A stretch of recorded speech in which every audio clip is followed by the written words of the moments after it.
The way you take title to a home is so important when you're purchasing it.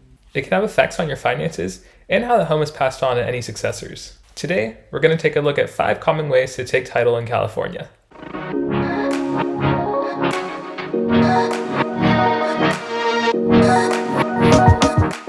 Hi, my name is Tyree Schaefer, and these are 5 common ways to take title to your new home. First are the various types of sole ownership. As it sounds, this is when a property will be solely owned by an individual or an entity. And there are a few common ways to take title as a sole owner. One way is as a single man or a woman. Simply put, this is someone who isn't married or in a domestic partnership. Another way to be a sole owner is as a married man or woman as your sole and separate property. Because the spouse could potentially have rights to the property at some point, the title insurance company insuring the title will require that that spouse sign away any of their rights to that property. Relinquishing these claims establishes that both spouses are agreeing to have just one spouse on the title. These rules will also apply to domestic partners who want one partner to acquire title alone. And in addition to individuals, entities like corporations and LLCs can also take title on their own. The second way to take title to a home is as community property. This is a way of vesting title to either a married couple or domestic partners.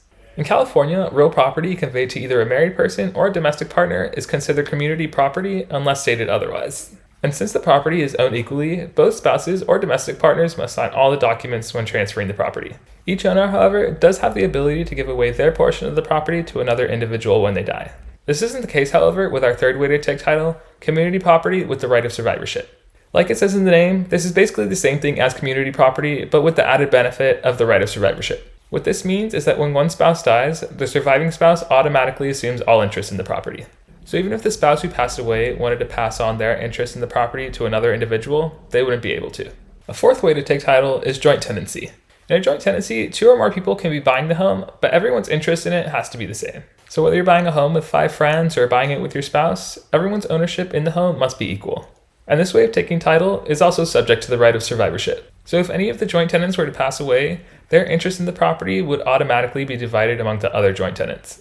And that joint tenant's interest can't be willed away to any other individual. The creation of a joint tenancy also has some specific rules. Title has to be acquired at the same time by the same conveyance, and the intention to become joint tenants has to be expressly stated. All surviving tenants also have to own the property for the same duration. That means that if any joint tenant conveys their interest in the property without the others, the joint tenancy is going to be broken and it'll become a tenancy in common. And this fifth way of taking title is similar to joint tenancy in the way that 2 or more people will be taking title. However, a tenancy in common is different in a few ways. First, their ownership interests don't have to be equal. If 2 tenants in common are buying a property, one could have a 75% interest in it and the other could have a 25% interest. And because of this, any income or costs associated with the property after they acquire it is going to be split based off of their interest in the property.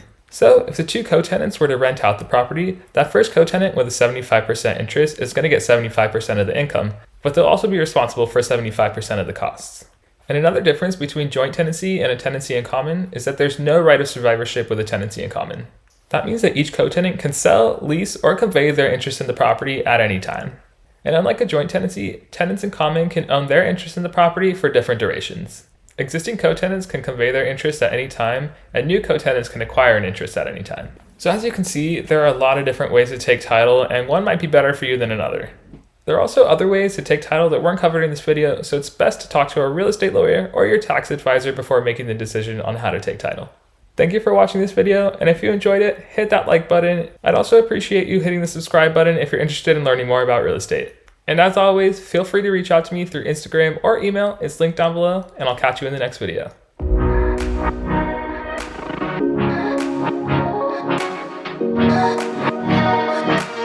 Yeah.